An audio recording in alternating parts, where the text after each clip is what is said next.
You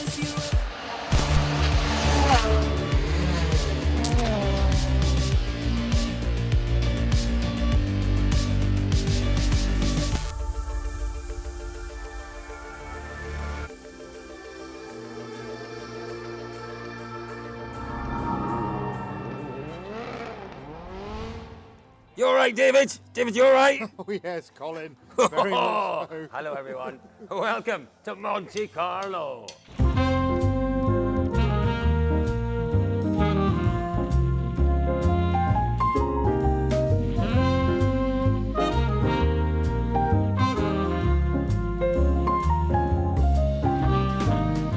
We did end up in that lovely-looking bobsleigh.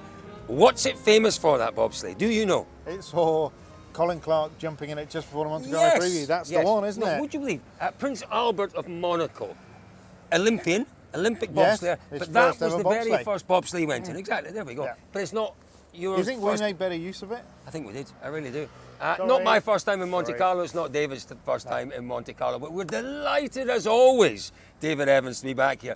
There's always a buzz about this place when we come back for the WRC. There's a real buzz about this year's WRC. There is, Colin, there is something about this place. Something, and we were in Gap for so many years, and before that we were in Valence, and it just never felt quite the same, did it? As when you roll down into this place, it is magical, and it's a real privilege to be here every year. And just to see the service park for the first time again. It's only, I don't know, 6 weeks, no more than that, 8 weeks, I don't know, since Japan, but it feels like yesterday. It really does. But it's the start of something all over again. It's fantastic, and this year, it just feels that we are in for something special. I think the Tanak move, Lappy going there, Craig Breen going here, it's amazing. You know, driver moves always really shake things up. Well, they reinvigorate things, you know, and it needed reinvigorating. You know, on top of that, we've got a new boss at Hyundai. That should hopefully help the situation there, because as we know, last year was a difficult year. They were a fractured team last year, Hyundai. They were a fractured team that actually were awesome in the last 6 months of last year. It was phenomenal. They won more rallies last year than they've ever won in a season in the WRC. It came remarkably well, and you have to feel, don't you, David,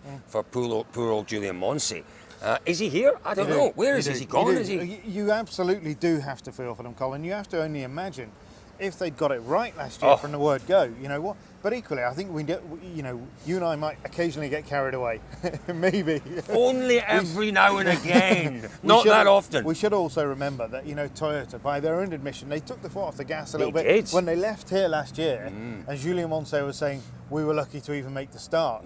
You know, Toyota were like, wow, okay, it's real. You know, they are that bad. So let's just relax a little bit. And they did. And so the mid-season bit where there could have been more development from Toyota, there wasn't. And they paid the price.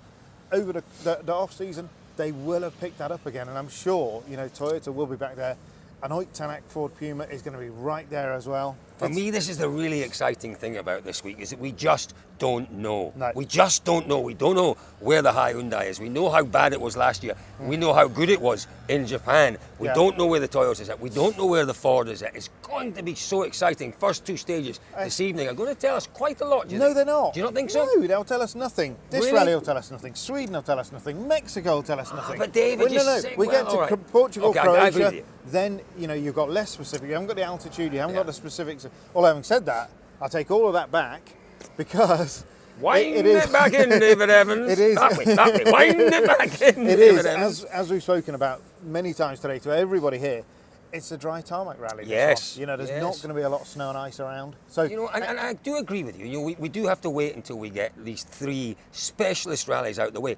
But it told us a lot last year, Monte Carlo. It told us just how bad Hyundai were. Yeah. So we knew that. But anyway, let's move on from that and let's discuss this rally, because, as you say, we're based in Monte Carlo. It's a proper length this time as well, David. 325 Ks, 18. Not really a proper length. Yeah, last year was 290. Over 500 is a proper length. It would be nice, wouldn't it? Do you think we'll ever get that again? No. I'm not sure we will, sadly. Move on, that's another... Proper length rally, if you like, you know, by modern standards. Yeah. But, as you rightly said, the forecast looks a little bit benign.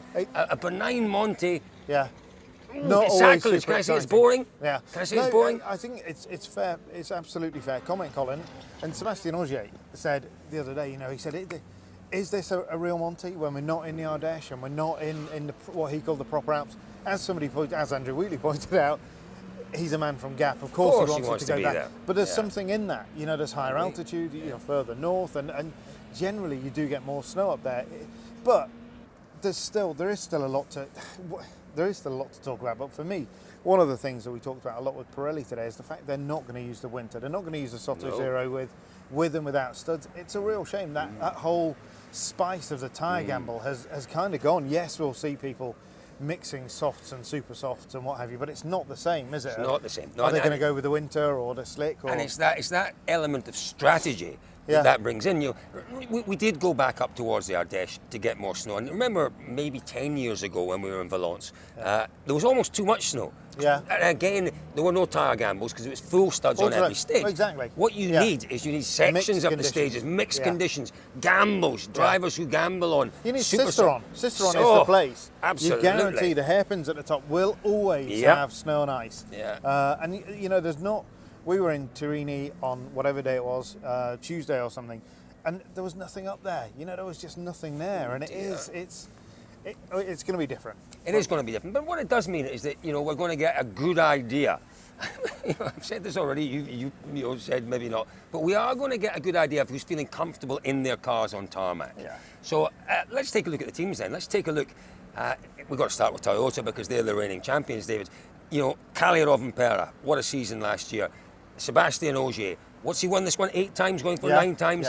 Yeah. And then, obviously you've got Elfyn Evans. Let's talk about Elfyn first, because for me, Elfyn is the one who I'll be watching most closely in that team, because I'm really not sure which Elfyn Evans we're going to see this week. Well, we're going to see the Elfyn Evans, hopefully, that we saw in Japan. The one that was leading the rally. Yeah.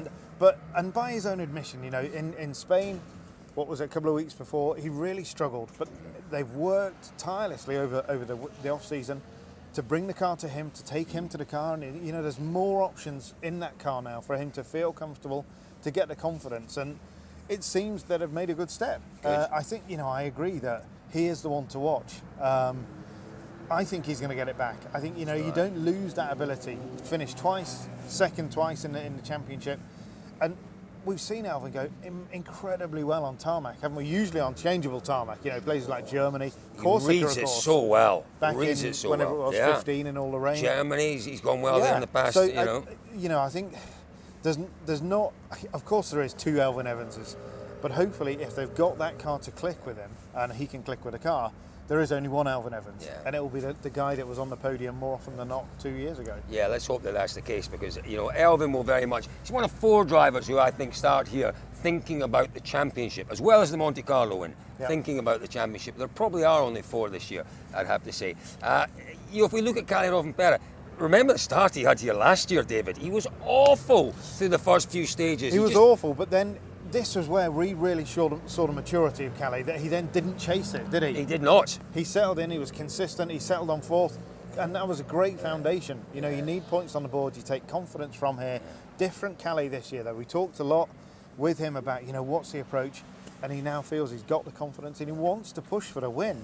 But he is, as much as he wants to win, he wants the points. There's nothing worse than a DNF to start your year.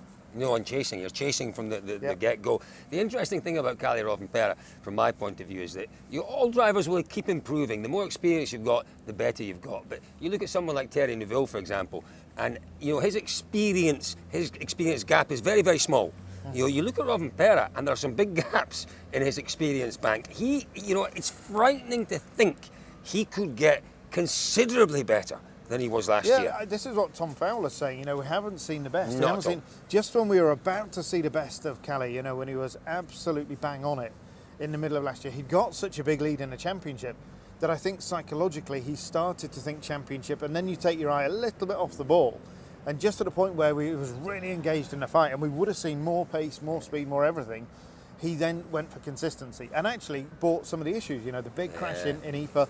Who Finland. knows? Yeah, Finland as well. Yeah. So I think Tom's right. There is more to come from Kalle, and it's going to be amazing to see how much we can more see from before him. we move on Sorry, No, don't worry.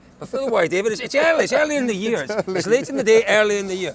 Before we move on from Toyota, Rovanperä, Ogier, or we haven't really Elfyn? spoken about Ogier. We don't need to talk too much about Ogier because we know how brilliant he's going to be here. We really don't. For me, there's no question. Ogier is the man to beat this weekend. I think there is an extra needle here because last year he missed out on that win. He wanted did. that win. And what happened with that win? So who won? Well, Loeb went to 9 wins. No, they're now 8 all. They're now 8 all. So there really is an incentive. I think just check the maths on that. Pop over to ewrc-results.com. But I think he's got to be the one to beat, hasn't he? Yeah. Good. Yeah. Let's move on then to Hyundai because, as we've already mentioned, they came here last year. They were really, really bad. As bad as a team as I have ever seen anywhere. They won't be this year. No. But I was surprised by the move of Lappi. I have to say, I was surprised. The more I think about it, the more I think it's a good move because what Neuville needs... Very straightforward. He said it himself. He said, tell Colin Clark, tell him I'm going to pay him for half a year or a full year. What does he want? It's up to you. Half a year? Yeah. You either do half a job I'm lost on this analogy. So last year he did half a year. Yeah. This year he's doing a full year. Yeah. No, it's not complicated. No. I'm not. No, that's the incentive. That's why he I'm not saying. I'm surprised. Absolutely. No, I think the opportunity was given to Lappi, and I've got no issues with Lappi taking that. I think that's a great move for him. But was it the right thing for Hyundai? Is my point, and I think it was. Sorry. I think it was a good thing because quite clearly they put all their eggs in one basket this year in terms of drivers' championship. The last 3 years they've had Tanak or Neuville. Yeah. It is all about Neuville. And I think Lappi's at a point in his career where he can take that on board. He will accept that. He isn't a driver, I don't think, David, who goes into this event thinking in 11 months' time, championship is my target. Yeah. He's not thinking that. And he's there to support Neuville. I'm not sure. I can totally see that. I think he is. I think he is. No, I think you're right. But I think there is still an element. He's gone back to a full programme. The first point of a full programme is you're everywhere and you've got a chance to win the championship. Absolutely. So he has to be thinking. And I think it very much depends. It depends on Sweden. He will go well in Sweden if he works well with the car quickly. And then potentially, the rallies, those next 3 or 4 rallies, if they work for him, then I think we could see. And that is where we're going to see, what Cyril Abiteboul is made of. Can he manage that team in a totally different environment with 2 drivers fighting? Is it beatable? Sorry. I'm sure he's never heard that before. He must have heard that once or twice. Remember last year with Tanak, there was a battle of design philosophy. Tanak drove the car one way, Neuville drove it the other way. Neuville is very comfortable in 5th gear pulling the handbrake. No other driver is.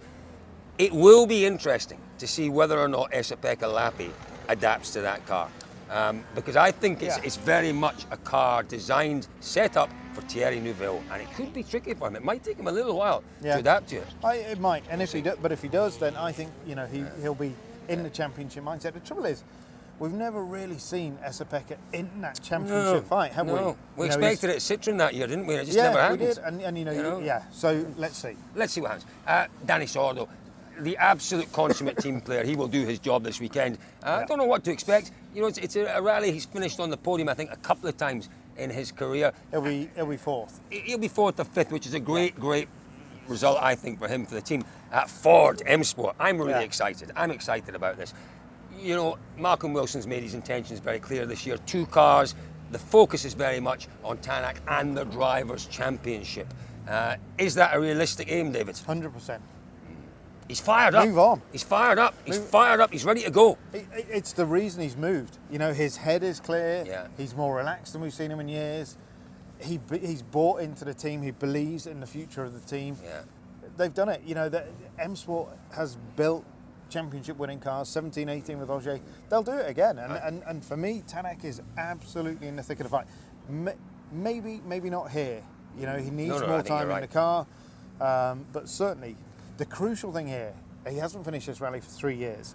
He needs to finish. And his best result was 5 years ago. He finished on the podium, didn't he? 5 years ago in 2018. Yes. Yeah. Here's the thing, David. When we talk about Tanak's championship chances, what concerns me a little bit is his lack of support. And now, that is not taking anything away from Loubet. Loubet was magnificent last year and will improve this year.